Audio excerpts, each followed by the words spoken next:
Salam əziz şagirdlər. Bugün sizinlə 8-ci sinif fizika dərsindən ağırlıq qüvvəsi və çəki mövzusunun tapşırıqlarının izahını bölüşəcəm. Əvvəlcə öyrəndiklərinizi tətbiq edin tapşırıqlarına nəzər yetirək. Birinci tapşırıqda deyilir ki, yer kürəsi Günəş ətrafında bir il ərzində bir tam dövr edir. Yerə təsir edən qüvvələrin əvəzləyicisinin sıfırdan fərqli olduğunu demək olarmı? Cavabınızı əsaslandırın. Belə deyək, yer öz orbitində dövr edir, çünki ona Günəşin cazibə qüvvəsi təsir edir. Yerin hərəkəti isə çevrə üzrə bərabər sürətli hərəkətdir. Çevrə üzrə bərabər sürətli hərəkətdə də əvəzləyici qüvvə sıfır ola bilməz. Sıfırdan fərqli olmalıdır. Çünki çevrə üzrə bərabər sürətli hərəkətdə təcil var. Təcil varsa deməli qüvvə də var. Bu zaman düzxətli bərabər sürətli hərəkət yox, çevrə üzrə bərabər sürətli hərəkət olacaq. Ona görə də əvəzləyici qüvvə sıfırdan fərqli olacaq. Bəli, sıfırdan fərqli olduğunu demək olar. Əgər düzxətli bərabər sürətli hərəkət etsəydi, əvəzləyici qüvvə sıfır olardı və yer öz orbitində dövr edə bilməzdi. Öz orbitindən çıxardı. Keçək ikinci tapşırığa. Şagirdin əlində tutduğu çantaya hansı qüvvələr təsir edir? Həmin qüvvələrin qüvvə diaqramını çəkin. Şəkilə baxaq. Şəkildə şagird çantanı əli ilə tutub.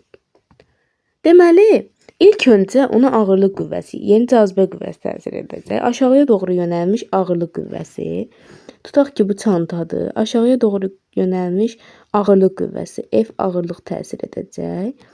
Daha sonra reaksiya qüvvəsi, şagirdin qaldırma qüvvəsi, dayaq qüvvəsi də belə deyək. Şagirdin əli ona təsir edəcək. O da yuxarı istiqamətdə yönələcək. Keçək üçüncü tapşırığa. Masa üzərindəki kitabın çəkisi 5 Newton, ona təsir edən ağırlıq qüvvəsi 5 Newton və masanın reaksiya qüvvəsi isə 5 Newtondur. A variantında deyilir ki, kitaba təsir edən qüvvələrin qüvvə diaqramını qurun və əvəzləyici qüvvəni tapın. Qüvvə diaqramını quraq. Tutaq ki, bu kitabdır. Kitaba aşağı doğru yönəlmiş ağırlıq qüvvəsi təsir edəcək. Yəni, yerin mərkəzinə doğru yönəlmiş. Daha sonra yuxarıya doğru yönəlmiş reaksiya qüvvəsi təsir edəcək. Deməli, əvəzləyici qüvvə, bu qüvvələr əks istiqamətdə olduğu üçün, hər biri də 5 Newton olduğu üçün əvəzləyici qüvvə sıfıra bərabər olacaq. Keçək B variantına. Masanın kütləsi 6 kiloqram olarsa, ona təsir edən qüvvələrin qüvvə diaqramını qurun və əvəzləyici qüvvəni tapın. Əvvəlcə ağırlıq qüvvəsini tapaq. Ağırlıq qüvvəsi F ağırlıq bərabərdir mg. M 6 kiloqram, 6 vurulsun 10. 60 Newton olacaq. Deməli, reaksiya qüvvəsi də 60 Newtondur. Əvəzləyici qüvvə nəyə bərabər olacaq? Bu qüvvələr bir-birinə əks olduğu üçün, gəlin əvvəlcə təsvir edək. Bayaq təsvir etdiyimiz kimi, yer mərkəzinə doğru yönəlmiş ağırlıq qüvvəsi və yuxarıya doğru yönəlmiş reaksiya qüvvəsi. Bu qüvvələr əks istiqamətdə olduğu üçün onlar çıxılacaq. Qiymətləri də bərabər olduğu üçün əvəzləyici qüvvə bərabər olacaq sıfıra. Keçək öyrəndiklərinizi yoxlayın tapşırıqlarına. Birinci tapşırıqda deyilir ki, ağırlıq qüvvəsi nəyə deyilir və hansı düsturda hesablanır?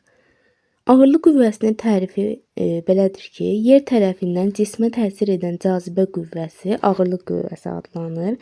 Yəni, yerin mərkəzinə doğru yönəlir. Hansı düsturla hesablanır?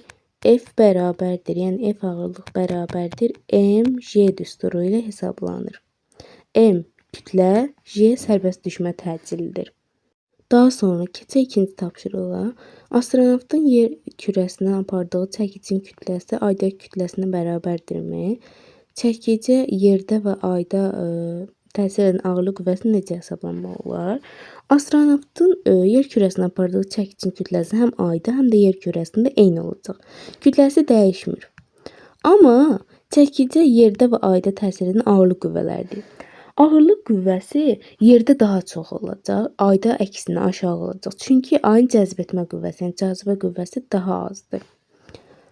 Keçək üçüncü tapşırığa. Üçüncü tapşırıqda deyilir ki, ağırlıq qüvvəsi ilə çəkinin iki oxşar və bir fərqli cəhətləri hansılardır? Fərqli cəhəti budur ki, Ağırlıq qüvvəsi yer tərəfindən cismə təsir edən cazibə qüvvəsidir. Çəki isə cismin dayağa və ya askıya göstərdiyi təsir qüvvəsidir. Oxşar cəhəti deyək. İki oxşar cəhəti hər ikisi mg düsturu ilə hesablanır. F ağırlıq da bərabərdir mg, P də bərabərdir mg düsturu ilə hesablanır. Amma və bir də onların oxşar cəhəti budur ki, hər ikisinin vahidi Newtondur. Çəkinin də vahidi Newton. Ağırlığın da vahidi Newtondur, 1 Newton. Keçək 4-cü tapşırığımıza. Üfüqi səthdə sükunətdə olan islanmış odun günəş sistemində quruyub. Quruduqdan sonra onun kütləsi 0,8 dəfə, ona təsir edən ağırlıq qüvvəsi isə 20 Newton azalıb.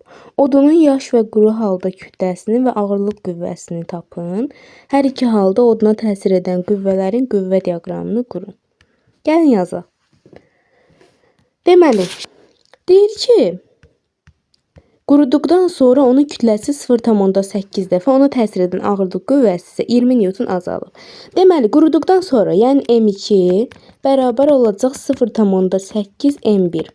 Yəni M1 0,8 dəfə azalıb M2 olub. Daha sonra, ona təsir edən ağırlıq qüvvəsi isə 20 Newton azalıb. F2 də bərabər olacaq F1 çıxılsın 20-yə. Daha sonra deyir ki, odunun yaş və quru halda kütləsini və ağırlıq qüvvəsini tapın. F bərabərdir. mg düsturundan görürük ki, F və M düz mütənasib asılıdır. Deməli, F1 bölünsün F2 bərabər olacaq M1 bölünsün M2-yə nisbətinə. Deməli, bu zaman yazırıq ki, gəlin yazaq. Deməli, yazırıq ki, F1 bölünsün F1 çıxılsın 20-yə bərabər olacaq M1 bölünsün 0,8 M1. M1'ləri ixtisar aparanda görürük ki, qalır deməli 0,8 F1 bərabərdir. F1 çıxılsın 20-yə. 0,2 F1 bərabərdir 20-yə. F1 bərabər olacaq F1 bərabər olacaq 100-ə, 100 Newton. F2-ni də tapsaq, F2 də olacaq, deməli, 80 Newton. Ağırlıq qüvvələrinin qiymətlərini tapdıq, F1 və F2-ni. Daha sonra deyir ki, onun kütlələrini də istəyir bizdən. Onun yaş və quru halda kütləsini istəyir. Deməli, yaza bilərik ki,